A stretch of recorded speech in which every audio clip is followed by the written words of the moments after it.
Hello everyone, today we're going to be, for my informative speech, we're going to be talking about the different kind of knee injuries that can occur to us as active or non-active individuals. Some of these injuries can be minor, some of these can lead to some serious long-term health issues. So we're going to be learning about the different short-term and long-term effects of these knee injuries. So to begin, I have this knee model that I have brought from work so you guys can have a visual of what I'm going to be talking about. This part here that you see here is your patellar tendon, otherwise known as the kneecap. On top you have your femur bone, and on the bottom you have your tibia and fibula. On this two sides you have ligaments, your LCL and your MCL, okay? And then inside the knee model you have your meniscus, and if we turn it around we have our ACL and our PCL. So this is what we're going to be talking about today. And so to begin, there are most common knee injuries. There are two types of knee injuries. There is contact and non-contact injuries. So as stated by Dr. William Morrison from Medical News Today back in 2010, he did a study on the top 3 contact injuries, which are tendonitis, and I will show you guys on these knee models. So tendonitis is pretty much inflammation of the joint, so any of the bone structures that get inflamed.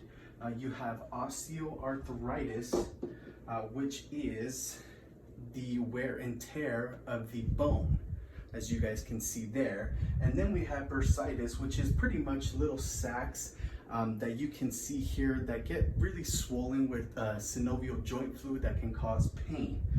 Then we have 3 contact injuries, which include fractures of the bone, which can be the femur, tibia, fibula. Okay, we have dislocation, meaning that the knee joint gets shifted around, and then we have ligament and tendon tears, which is these guys here. As you can see on my PowerPoint, I was able to get. So the picture here stated osteoarthritis. As you can see, there is that bone-to-bone mechanism that causes pain in the injury. And to the right, we have a knee dislocation, as where you can see the bones completely separate from each other. Now, there are many causes to these injuries, but there are top 3 that Dr. Jonathan Greenleaf had stated. There is arthritic changes, which is changes to the actual bone structure. There is also overuse inflammation of the tendons, meaning these tendons tend to wear out over time. And we have weight-bearing issues, which are caused by overweight or the excessive weight that we carry on our knees over time. There is also direct trauma to the bone that can cause fractures. There is also a pivoting, planting motion that can cause an injury to a tendon or ligament. And we also have the dislocations, as we saw, where the bone gets jabbed in or misplaced from its normal form.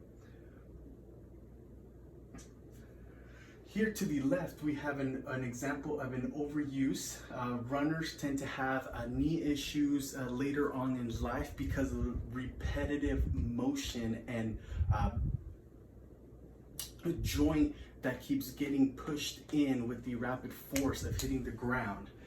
Then to the right here, we have a pivoting motion that can cause ligament and tendon problems. As you can see, soccer players, football players, baseball players that tend to have a pivoting motion can tear those ligaments.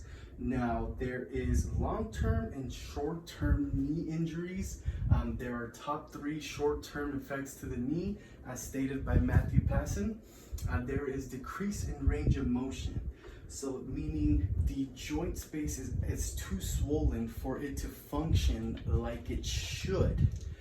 There is also lack of instability, not being able to maintain the weight that is being carried when walking or standing.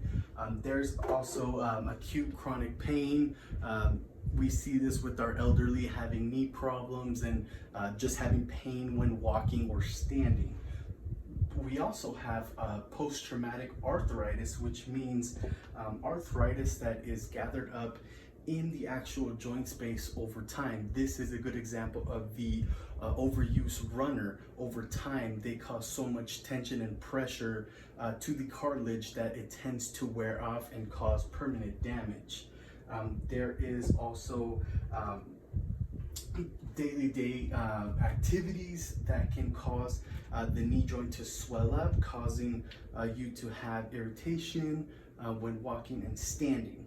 There's also long-term effects that can cause above the knee amputations, meaning the bone and all these structures right above the kneecap get surgically removed because of the damage that is being caused in the knee joint.